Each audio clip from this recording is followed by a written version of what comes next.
Hello everybody, it's Sharon from the Stitching Kitchen here in, oh, where the heck am I? Oh, St. Charles, Missouri with Karen from Meridian Designs. This is our room. You can see behind us, look at all these yummy, yummy, yummy dinky dye threads.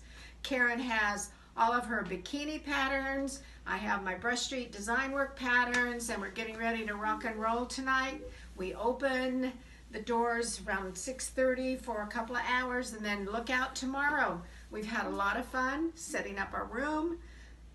We've had a lot of backache setting up our room, sore feet setting up our room, but our attitude is just really great, and we're so happy. Say hi, Karen. Hi.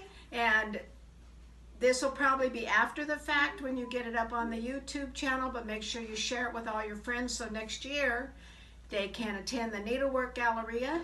And thank you, Miss Kathy, for allowing us to come here and show our wares. So that's it from the Stitching Kitchen tonight, but look out, tomorrow I'll be on the move. Bye.